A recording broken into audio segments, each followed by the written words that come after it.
genetic mutations, we've talked about what they are, and they're basically any kind of change in the DNA sequence of a genome. And there are two kinds of mutations. We have a somatic mutation and we have a germline mutation.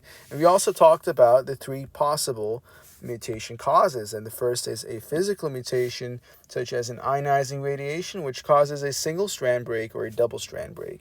And we have UV light that can cause pyrimidine dimers to form, which are just covalent bonds between adjacent pyrimidines. And we also talked about chemicals called mutagens that can intercalate between the double-stranded DNA because they resemble the chemical property of the molecular or the structural properties of purines and pyrimidines, and they're called mutagens. And then we kind of left our discussion with biological mutations. Biological mutations are caused by any kind of factors in our body, and there are a couple of biological mutations, and this video is going to be talking about the different kinds of biological mutations. So without further ado, let's get into it. The first kind of biological mutation we have is called a point mutation. A point mutation is when we just have any kind of base being replaced by another base. For example, if this is this is the template strand, and this is being transcribed, or sorry, it's being during DNA replication, or really anything, honestly, through transcription as well. If it's being translated, then let's say that we have a adenine, thymine, cytosine, and guanine, and it's being duplicated, because we cannot have thymine on mRNA or RNA. Just remember that. If it's being duplicated, or it's being duplicated during DNA replication, and then the new strand produced during this replication somehow leads to AT, or this is going to be obviously this is not going to be replicating because this is the complementary base pair, but let's say the complementary base pair of this DNA, this double template strand, is also being duplicated. Then when it's duplicated, it goes from adenine, thymine, cytosine, guanine to adenine, thymine, guanine. So there's a single base mutation, and this is called point mutation. And of course, we can have a purine going to a purine, or we can have a pyrimidine going to a pyrimidine. So if we have a pyrimidine going to a pyrimidine, so for example, we have a cytosine going through a thymine, or the other way around, or we have a adenine or a guanine going to, an adenine going to a guanine, or a guanine going to an adenine, is called a transition mutation, because it's still the same. It has similar properties. But if we have a pyrimidine going to a purine going to a pyrimidine, or the other way around, it's called a transversion point mutation. And there are three kinds of point mutation. The first is a missense mutation.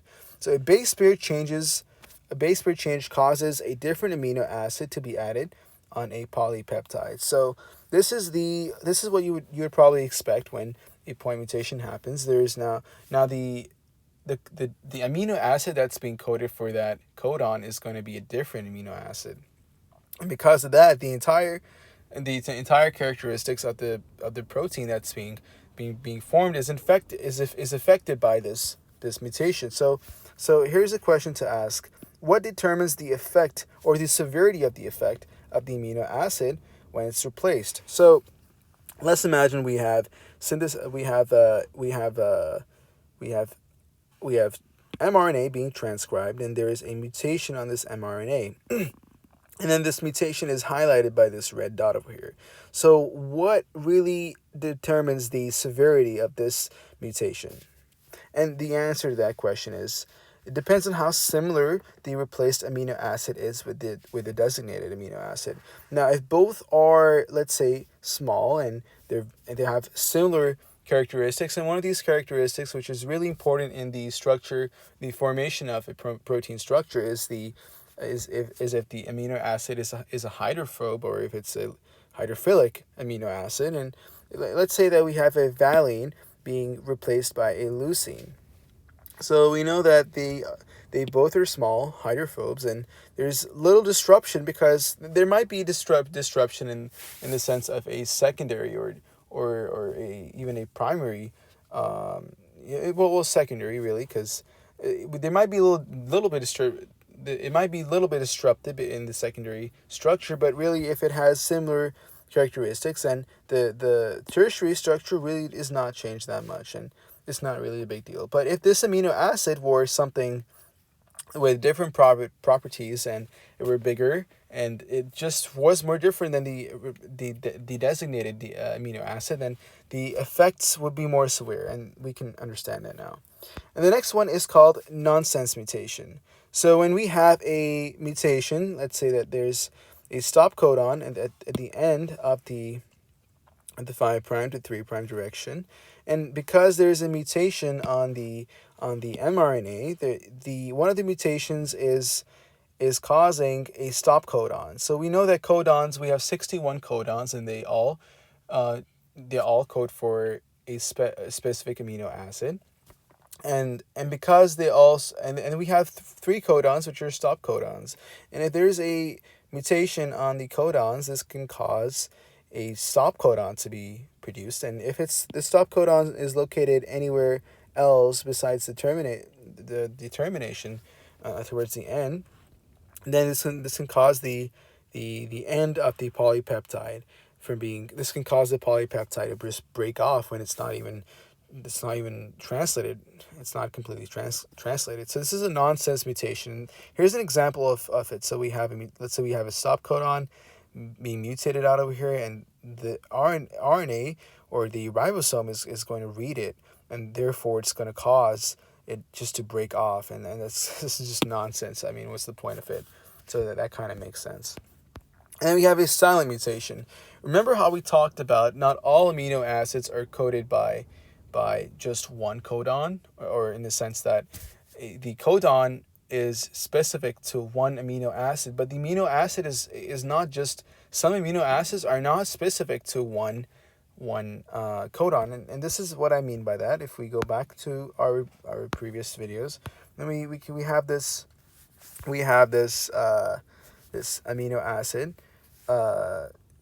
this diagram, which helps us understand what is being synthesized from, or what amino acid is being it corresponds to what codon. So if we had, for example, guanine, and if we had the last base being being mutated to either adenine, cytosine, or uracil, then we notice that there is no change in the amino acid, and the same goes for, and we notice that the last codon really determines the last codon sometimes isn't that square, because the last codon, or the last nucleotide on a codon, is the most.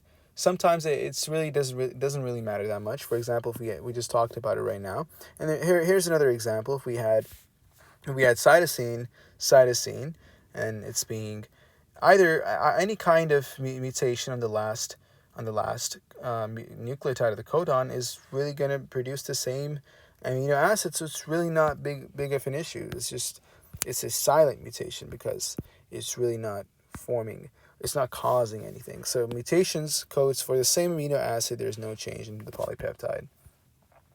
Next, we have a frameshift mutation. I was like, shame, I don't know why I said that. A frameshift mutation. A frameshift mutation is very interesting in the sense that we have an insertion. Now, a frameshift is super dangerous, and it can be very fatal actually, because we have discussed that a codon is compromised of 3 nucleotides, and if we have any kind of deletion or insertion, then we can have something called a frameshift mutation. Now let's imagine for a second we have ATCCCA blah blah blah blah blah whatever, and we have an insertion of a cytosine at the start of this sequence. So look what happens. We have an entire sequence that's shifted. These all are going to code for amino acids that are not the same, or most probably not the same as their original sequence, and this is a major issue. So let's look at let's break this down. So we have adenine, thymine, cytosine. We have cytosine, adenine, thymine, and everything is pushed off by one, and that just changes the entire message of the sequence, and this is a major issue. And then the same thing can happen when we have deletion. And let's imagine that we have the same sequence over here, and the first nucleotide is deleted. That's going to cause another frame shift, because the entire frame, the entire DNA or mRNA sequence is we can't, this is not mRNA, this is DNA. The entire DNA sequence is different now than compared to its original. And we also have a missing nucleotide at the end, and that's another issue to deal with. So frame mutations can happen from insertions and deletions. So deletions are when we have a nucleotide being deleted, and then insertions are when we have a nucleotide being added. Now, here is a food for thought question.